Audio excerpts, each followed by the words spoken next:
हजारों घर जलाया गया, हजारों नारियों की 1000 से ज्यादा महिलाओं की इज्जत लूटी गई। अच्छे दिन ये है तो हमें ऐसे अच्छे दिन नहीं चाहिए। नौकरी और निजीकरण, रेलवे निजीकरण के विरुद्ध में हम लोग आज सेना को मजबूत करेंगे। अग्निपथ योजना लाकर को सेना को कमजोर किया गया है। ये भाजपा की सोची समझी साजिश है। भाजपा चाहती है कि देश के अंदर देश के लोग जलते रहे और हमारी राजनीतिक रोटी पकती रहे। अपर असम के लोग अगर लोअर असम में आ जाए तो हम मुसलमानों को साफ कर देंगे। सरकार का जो मंत्री है, एमएलए है, ये लोग युद्ध की बात नहीं कर रहा है।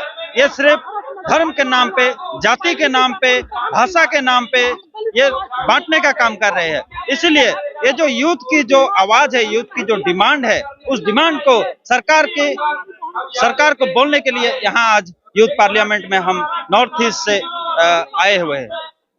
आसाम को लेके एक क्वेश्चन है जो हाल ही में आरएसएस के द्वारा आसाम के स्कूल में जो हथियार बंद चलाने की जो प्रशिक्षण दिया गया, उसमें आरवाई का क्या भूमिका रहेगा, इस विषय में आपका क्या विचार है? देखिए, जिस समय युवा रोजगार मांग रहा है, जिस समय देश के जनता महंगाई से परेशान है, जिस समय युवाओं को नौकरी की तलाश है, उस समय ये आरएसएस वाले ये बंदूक की परीक्षण दे रहे हैं। और हम पूछना चाहते हैं, आरएसएस जैसे संगठन, एक आतंकवादी संगठन, जो बंदूक कहां से लाया जा रहा है वो बंदूक? जिस समय अगर किसी भी आदमी के पास बंदूक हो तो उससे पुलिस पकड़ती है। असम में यह हुआ कि पिछले साल एक महिला ने, एक नारी ने एक कविता लिखने के चलते उसको जेल भेजा गया। कई महीने वो जेल में रहा क्योंकि सरकार के खिलाफ कविता भी नहीं लिख पा रहे हैं। उस समय ये आरएसएस वाले खुलेआम बंदूक से वो प्रशिक्षण दे रहे हैं। हम आरवाई का विरोध करते हैं, कड़ी विरोध करते हैं और ये सब प्रशिक्षण जल्द से जल्द बंद करने की हम डिमांड करते हैं। आरवाई के लिए फिर से दूसरी प्रश्न ये है कि मणिपुर में जिस तरह से घटना आज घट रही है, जबकि हमने देखा कि 2012 में निर्भया कांड हुआ, भारत के उत्तर पूर्वांचल के लोगों ने भी समझ लिया, लेकिन आज जब उत्तर पूर्वांचल की बेटियों के साथ जो हालात हो रहे, उस घटना में दिल्ली में बैठने वाली सरकार और दिल्ली की जनता चुप बैठने के कारण क्या लगता है आपको? देखिए, ये जो सरकार है ये बोल रहे हैं कि बेटी को बचाओ और बेटी को पढ़ाओ, लेकिन ना बेटी पढ़ रही है, ना बेटी पढ़ पा रही है, ना बेटी बच पा रही है। अब मणिपुर उसका एक उदाहरण है। और ये जो मणिपुर की सरकार है वो डबल इंजन की सरकार है, बीजेपी की सरकार है। और बीजेपी की सरकार चलते हुए पिछले 3 महीने तक वहां हिंसाएं हुई, हजारों घर जलाया गया, हजारों नारियों की 1000 से ज्यादा महिलाओं की इज्जत लूटी गई।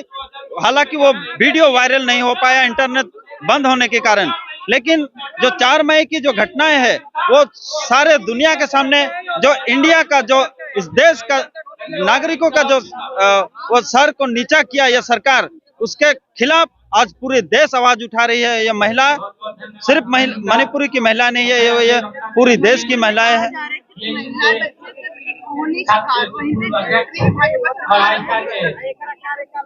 देखिए, अगर हिंसाएं होगी, बंदूकें चलेगी, बारूद घर जलेंगे तो सिर्फ महिलाएं नहीं, बच्चे, बूढ़े, बच्चे, साधारण नागरिक सभी उसमें उसका शिकार होंगे।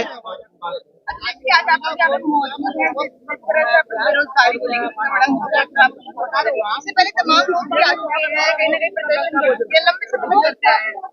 आप लोग सारे जगह पे आप लोग आज पार्लियामेंट नाम दिया अपना, जितने भी यहाँ मौजूद है, आपको लगता है कि आपकी धरना से कुछ होगा? क्योंकि तमाम लोग पहले कर चुके। देखिए, आजादी इसकी एक उदाहरण है, 200 साल तक लड़ी गई, लेकिन उन लोगों को भी यही लगता था कि ब्रिटिश क्या यहाँ से जा पाएंगे। देखिए, जिस मुद्दे को लेकर भाजपा सरकार में आई थी, वो लोग कह रहे थे कि बेरोजगारी खत्म होगी, महंगाई खत्म होगी, अच्छे दिन आएंगे। हाँ, तो अभी जनता पूछ रही है कि अच्छे दिन आए, किसके लिए आए? मोदी जी को नहीं, अच्छे दिन आए लेकिन अंबानी के लिए आए, अडानी के लिए आए, युवाओं के लिए नहीं आए, महिलाओं के लिए नहीं आए। अगर आए होते तो मणिपुर की वो घटना नहीं घटती। अगर अच्छे दिन होते तो मणिपुर आज सारे दुनिया के सामने आज ये घर से बेघर नहीं होते, देश से पलायन होना नहीं पड़ता, बेइज्जत नहीं होने पड़ती, वो उसके आबरू नहीं लूटने पड़ते। अगर अच्छे दिन ये है तो हमें ऐसे अच्छे दिन नहीं चाहिए। देखिए देश की जनता तय करेगी। देश की जनता ने यह ठीक कर लिया है कि सरकार इस बार इंडिया की आएगी और मोदी जी जो फेंकू है, जो झूठ पर झूठ बोलते हैं, ये सरकार कोई नहीं चाहता। और इस बार हम मोदी को हराने के लिए सारे देश से जितने भी राजनीतिक पार्टी है, जितने भी युवा है, जितने भी महिलाएं हैं, सबने आज गांठ बांध लिए है और आज ये यूथ पार्लियामेंट वही संदेश देना चाहती है।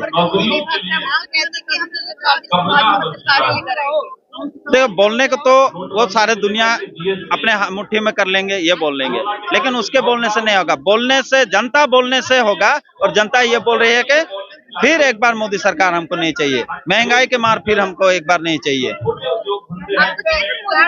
नहीं, मुझे तो बिल्कुल नहीं चाहिए। ये तो सरकार पूरा झूठ है। सरकार चाहिए वो जो इंडिया जो सरकार चाहती है, विपक्षी जो चुन किया है उसने। नहीं, कांग्रेस से नहीं, हम लोग तो कम्युनिस्ट में है और आरवाई तरफ से हम लोग रिप्रेजेंट किया है। हम लोग ये मुद्दा खड़ा किया है जो 2 कोटी जो ईयरली देने का बात था वो नहीं दिया है। और ये जो नौकरी और निजीकरण, रेलवे निजीकरण के विरुद्ध में हम लोग आज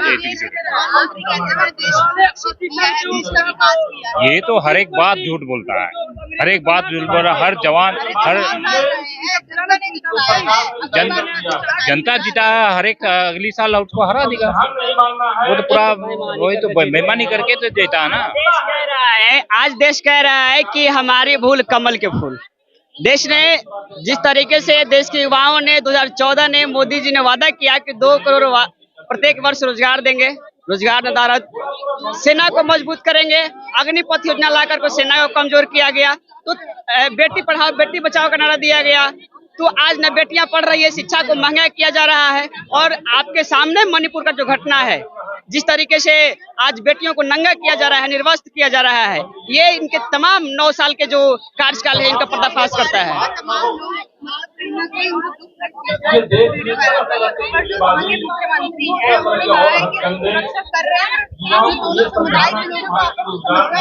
नहीं, अरे कैसे सुरक्षा? देश का प्रधानमंत्री नहीं बोल रहा है, देश का गृह मंत्री नहीं बोल रहा है, मणिपुर का मां बोलने के लिए देश का प्रधानमंत्री तैयार नहीं है। 3 महीने तक एक राज्य चलता है जहां पर देश में केंद्र में भाजपा की भी सरकार है और राज्य में भी भाजपा की सरकार है, फिर भी वहां उसको रोका नहीं जाता है। ये भाजपा की सोची समझी साजिश है। भाजपा चाहती है कि देश के अंदर देश के लोग जलते रहे और हमारी राजनीतिक रोटी पकती रहे। साजिश है इनकी। जैसे कल हरियाणा में आपने देखा, ये धार्मिक उन्माद पैदा करने की जो स्थिति है, तो हरियाणा में भी इनका खट्टर की सरकार है, देश में भी सरकार है। तो जहां जहां इनकी सरकारें हैं राज्यों में, वहां वहां ये जलाने का काम कर रहे हैं। और जहां जहां ये सरकारें नहीं है, वहां भी हिंदू मुसलमान करके लोगों को लड़ाने का काम कर रहे हैं। इसका जीता जागता उदाहरण बिहार है। बिहार में बागेश्वर बाबा आए कुछ दिन पहले, तो बिहार में था कि उनका टारगेट था कि फुलवाड़ी जो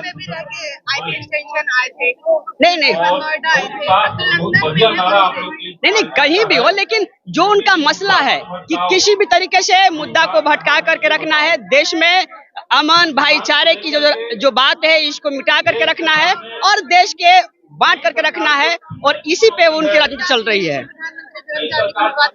बहुत विवाद करते हैं।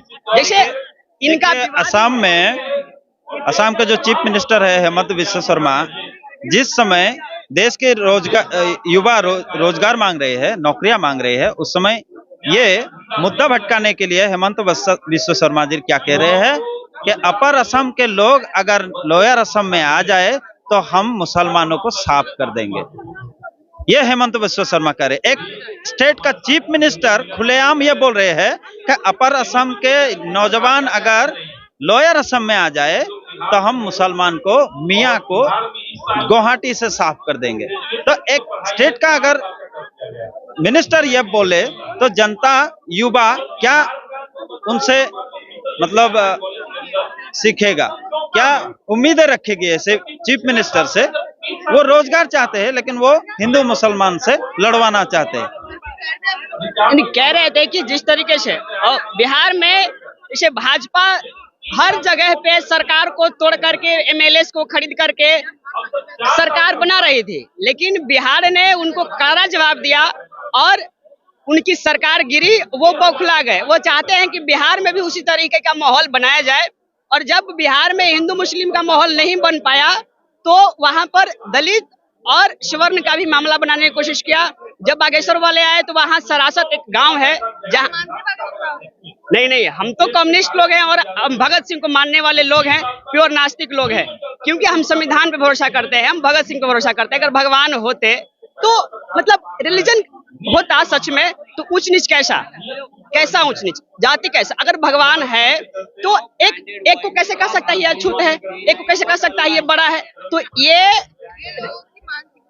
क्या नहीं, तो वो उनके लोग जो है भगवान के नाम पर, धर्म के नाम पर भाजपा के लोग हमेशा ध्रुवीकरण किया है, और उनकी आइडियोलॉजी जो आरएसएस की आइडियोलॉजी है, वो आरएसएस की आइडियोलॉजी को भारत के ऊपर थोपना चाहता है। तो एक बात वो जान ले कि भारत ये भगत सिंह का है, ये अंबेडकर का भारत है, ये सावरकर का भारत कभी नहीं बनेगा, ये आरएसएस का भारत कभी नहीं बनेगा।